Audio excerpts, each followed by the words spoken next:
สบายดีพี่น้องเมื่อนี้อยู่ไห่อยู่หน้าอยู่หัวอยู่สวนคือเก่าเด้อสบายดีมาทุกคนสบายดีได้ไหมทุกคนเลยเมื่อนี้เป็นยังบ่ได้นอกจากจะบอกกล้วยทนี่ ไว้ระวังมันความนี่ได้กล้วยอันนี้มากล้วยทนี่แล้วนอกปลาใช่ไหม เปิดตัวนี้ได้กล้วยตานี่มาเป็นตะย่านกล้วยนี่นะ ตัวนั้น กล้วยตานี่เดี๋ยวมากินกับแจ่วพี่น้องแต่ว่ามื้อนี้บ่ได้ตำเด้อจะผ่านไปน่ะเสียรสชาติเบิ่งสิตัดให้ ลองมากัน ลองหมดเลยเอาแบบหลายอัน ร้านนี้ดู นี่อาจจะลอง คำใหญ่ๆ นี่เอา ปิ๊ก อันนี่พี่น้องจะลองเบิ่งนี่แจวเขาก็ได้ตามแบบบ้านๆเฮาสิลองเบิ่งมันจะเป็นน้ำสีนัวขัวไข่มาเนาะพี่น้องจะลองกัดทั้งหมากมันก็เด้อต่อแจว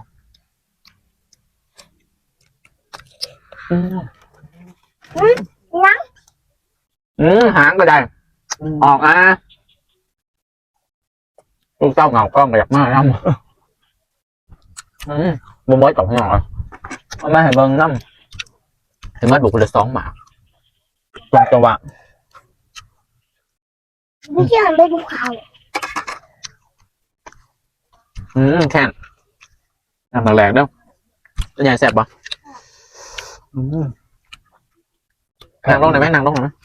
ยืนถึงยังมันบังพี่น้องพี่น้องปากกับชายเล็กแก้วกับชายเล็กที่ย่างเนาะ จะเรียกแข็ง คอยหย่ำเด้อพี่น้องเด้อฝากเป็นกำลังใจให้เด้อกับช่องกินไปเที่ยวไปเด้อพี่น้องเด้อฝากช่องได้ไหมกินเที่ยวกับเศร้าหน้าพี่น้อง ฝากของเด้อพี่น้องเด้อกินเที่ยวกับชาวนาเป็นกำลังใจให้พวกเฮาในช่องน้อยๆให้เลื่อนมาเห็นคลิปก็จะเลื่อนผ่านเด้อพี่น้องเลยเป็นกำลังใจให้กันแน่คันทางเฮากับคันเห็นคลิปเฮาก็จะบ่เลื่อนผ่านเนาะแต่ว่าเฮาก็จะกดไลค์กดแชร์ให้คือกัน เดือดเขียน มาเป็นกลางมันกินกับมันกินกับวัวสิงไข่แล้วมันอยากอะไรเนาะ มี มันอยากแข่ง ทางจะเมียขึ้นเขา มันกินหรอกอยากเอาไปยังอยาก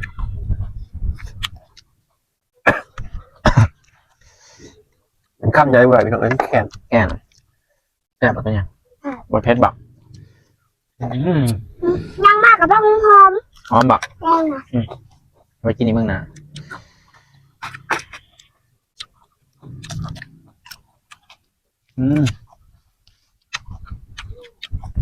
นำบักแรงมันบอกว่า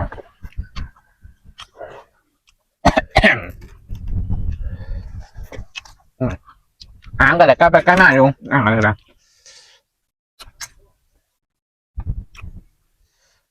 โอ้ยจุเนี่ยยับแน่ยังมาใกล้หลาย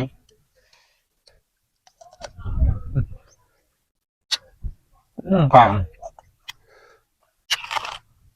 เรื่องเกี่ยวกับแจ่วหมดเลยก็แบบนี้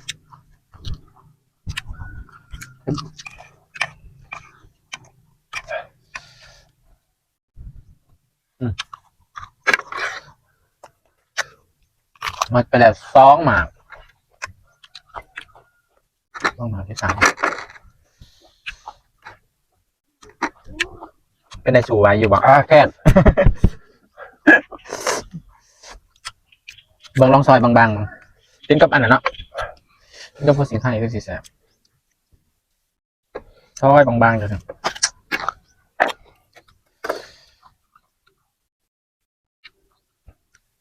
มีฮอตกลางประแดกพี่น้อง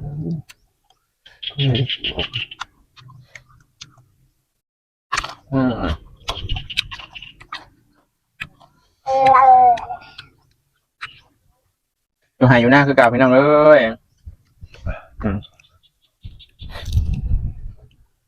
มันก็กินเก่งขนาดน้องร้านพี่น้องเรียกมากน้ำให้หน้าก็เสียงกบเสียงเสียดนัวเนียแซ่บนัวหัวใคร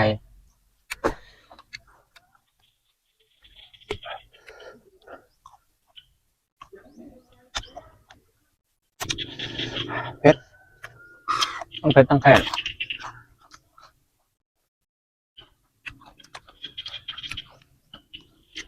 กล้วยทางนี้กินแจ่ว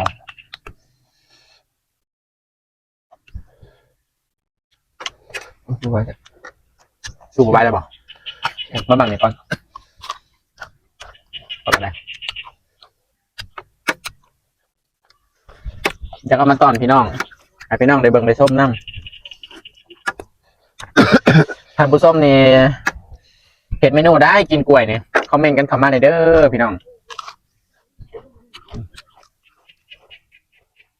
ห้องเหนือทำกินจิ้มแจ่วแล้วก็เห็ดเป็นเครื่องเคียงอันนั้นเนี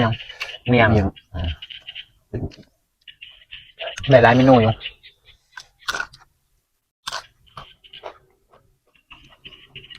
บรรยากาศก็ได้เนาะทางหลังแต่กำลังอ่อนๆก็พอทางหลังสูบไว้ไว้ทางหลัง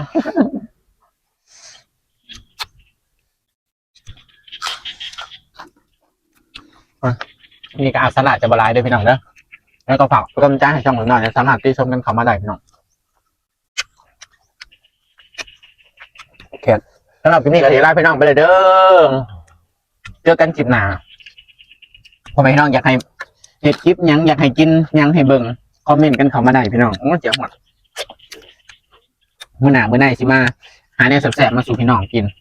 สำหรับคลิปนี้ลาพี่น้องไปก่อนเด้อสบายดี